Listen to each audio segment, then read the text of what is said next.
In the arid heart of South Australia, the red crags of the Flinders Ranges rise sharply against the blue sky. These rugged hills hold a secret written in stone. They are the remnants of a colossal geological drama that nearly tore a continent apart. Over 500 million years ago, long before Australia as we know it existed, a giant rift valley opened here, the Adelaide Rift Complex, in an upheaval that would shape not only the land down under, but the course of life and climate for the entire planet. What follows is a journey through deep time, tracing the rise and failure of this great rift and the extraordinary legacy it left in Earth's history. This is the story of the failed rift zone that almost tore South Australia away from the continent. Don't forget to click on that subscribe button, hit the bell icon and like this video, as it's the best way to support this channel, and if you enjoy it, consider sharing it around. Our journey begins roughly 800 to 830 million years ago, in an era when all the world's continents were fused into one. Geologists call this primeval supercontinent Rodinia, a vast landmass sprawling across Earth's equator. South Australia did not yet exist as an isolated entity. It was knit into the interior of Rodinia, cradled against what are now East Antarctica and parts of North America. In fact, rocks in South Australia bear uncanny resemblance to those in Western North America, evidence that these distant regions were once neighbours. But Rodinia's time was ending. Deep beneath the surface, the Earth's mantle was restless, stretching and straining the crust. About 830 million years ago, Rodinia began to crack. The core of North America, the Laurentian Craton, started to pull away from the land that would become Australia, and a network of rifts opened like fissures in a giant stone plate. One of the largest of these rifts opened in what is now South Australia, the nascent Adelaide Rift. Imagine a scene.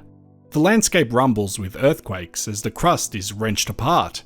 Great faults split the ground, and magma from the mantle surges upward through these gashes. Volcanoes ignite along the rift, pouring out lava and ash.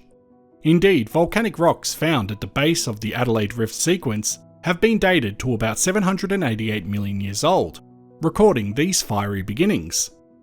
The air would have been thick with the smell of sulphur from fumaroles, and rivers of molten rock likely snaked along the valley floor.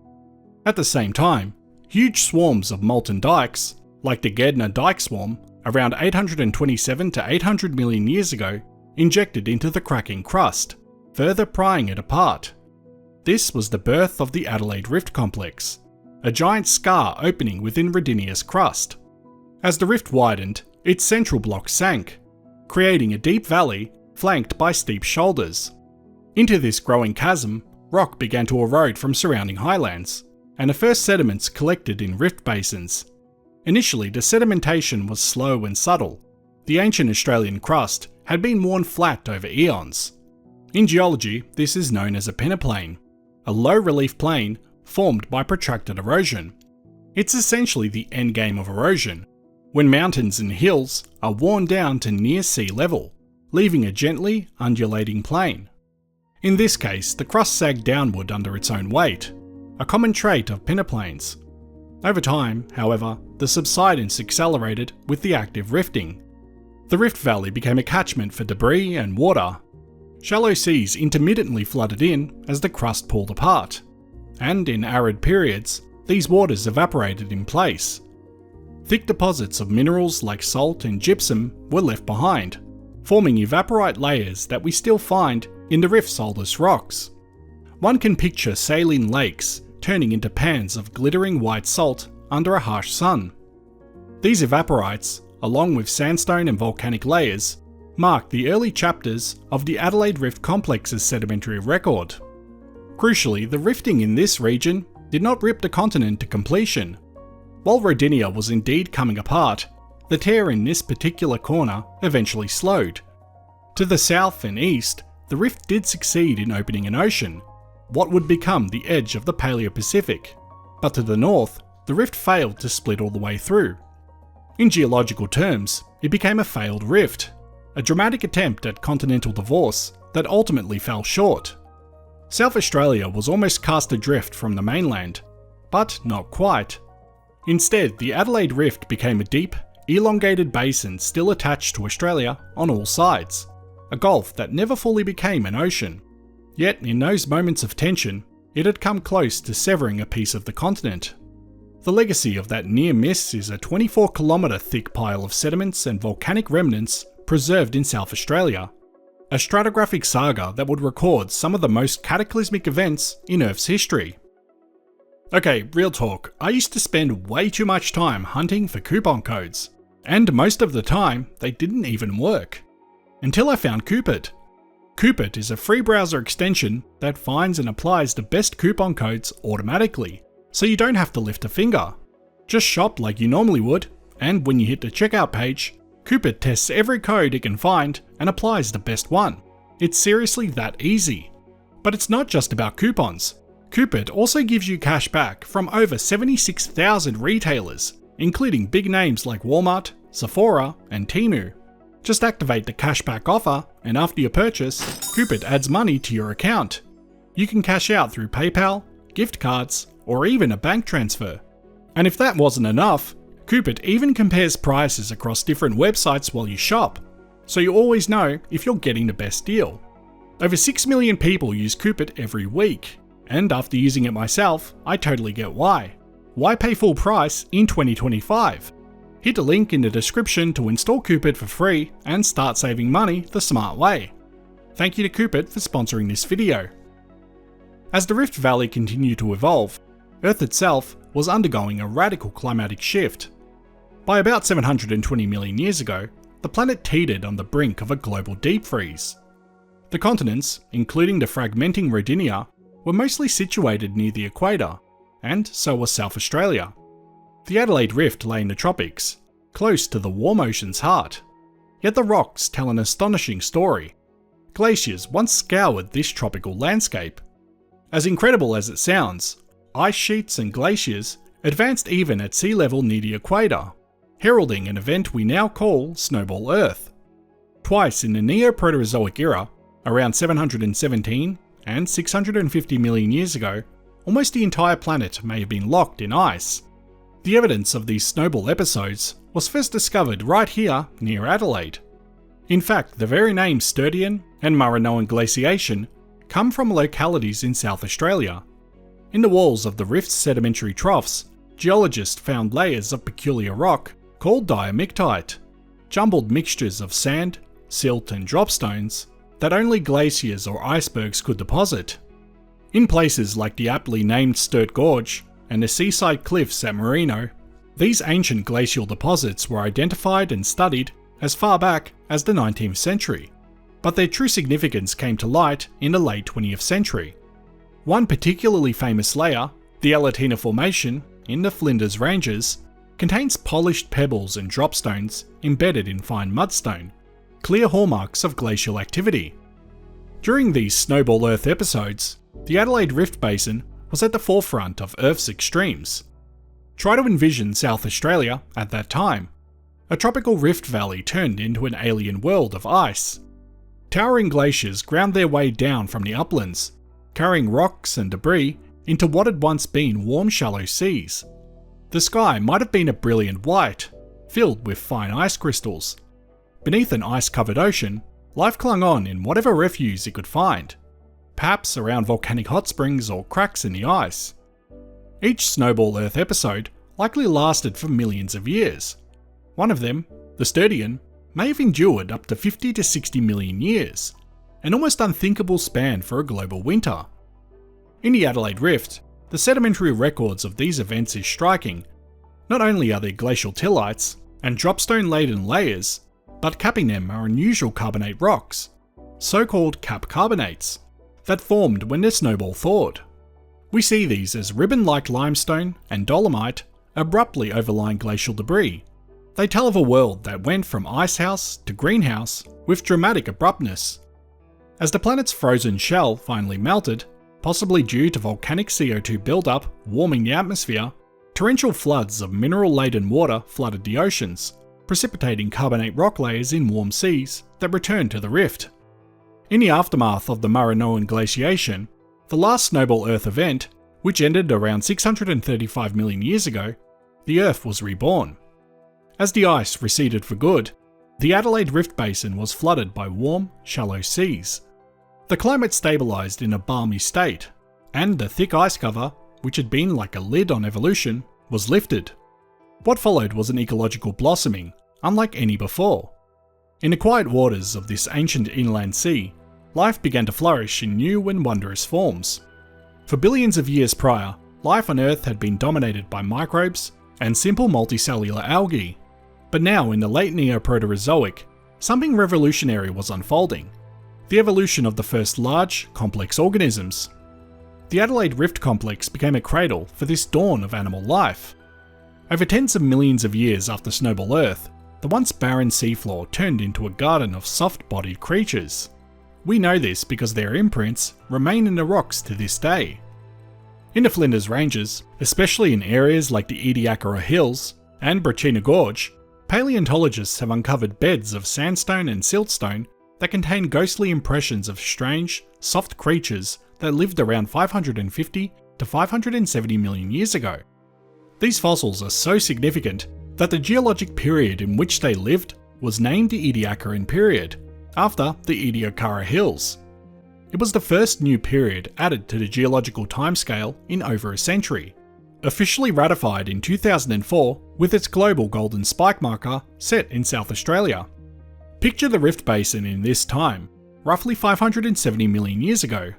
The glaciers are long gone, and South Australia lies on a gently subsiding marine shelf on the edge of a nascent ocean. In warm, sunlit waters, microbial mats carpet the seafloor, sticky films of algae and bacteria. Upon these mats glide and sprawl the Ediacaran organisms. Some resemble lily pads or circular quilts, such as Tribrachidium, which had a threefold symmetry unlike any modern animal. Others, like Dickinsonia, look like oval rugs with ribbed patterns. They absorb nutrients from the microbial mat or seawater. There are no predators yet, no shells or claws. The world is peaceful, alien, and rich with experimentation. Evolution trying out larger body plans in the silence of the Precambrian seas. Storm waves occasionally roll in, dumping fine sediment that covers a patch of sea bottom. When the waters calm, the silt hardens and preserves the outlines of whatever was living there at that moment, creating a natural snapshot of the Neo-Proterozoic seafloor. It is these snapshots that have been frozen in the rocks of the Adelaide Rift Complex. To walk the sandstone pavements of Nilpena, or the Ediacara fossil fields, is to walk over the death masks of Earth's earliest animals. One can almost feel the poignancy of those moments. After the great glaciations, life's first fragile attempts at complexity, thriving in the quiet rift waters, only to be entombed by shifting sands, and then lying in darkness for 500 million years. The significance of the discovery of the Ediacaran biota in these rocks is hard to overstate. It was here that science confirmed life's complex journey began well before the Cambrian explosion. So rich are the fossil beds that over 20 species of Ediacaran organisms have been identified in South Australia's outcrops, making it one of the most diverse windows into Precambrian life on Earth. Amidst this flourishing of life, the Adelaide Rift also experienced other dramatic events.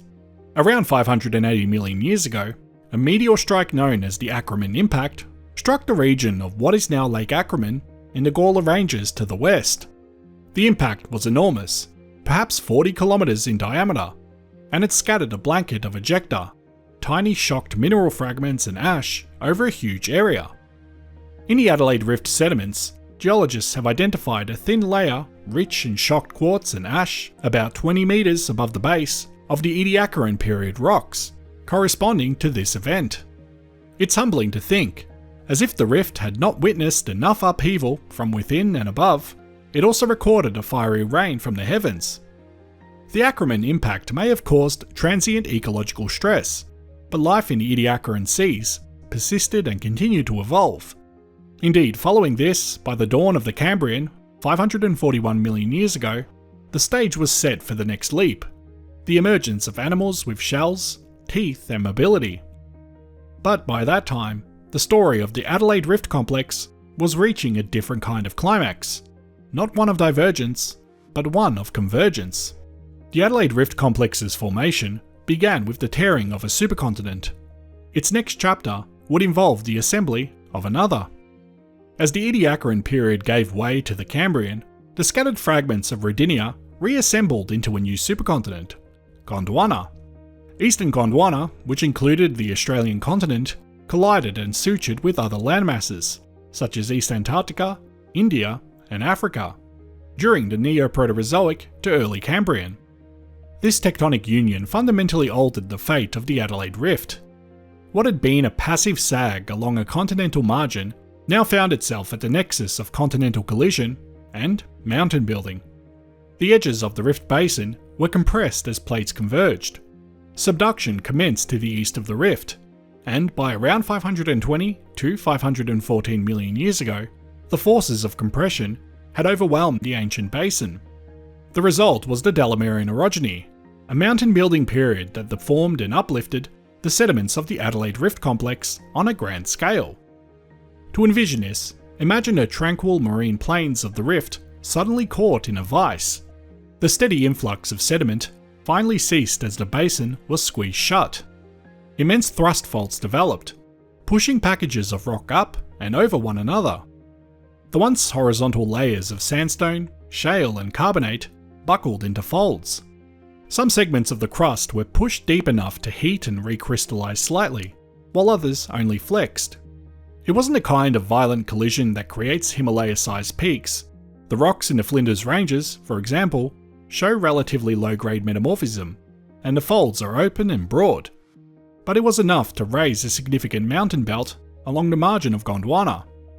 The Flinders and Mount Lofty ranges today are the eroded stumps of that ancient mountain range, born from the closure of the Adelaide Rift. If you visit Wilpena Pound, or hike through Pachina Gorge, the striking tilted strata you walk upon, now lifted high above sea level, are the direct outcomes of this long ago orogeny.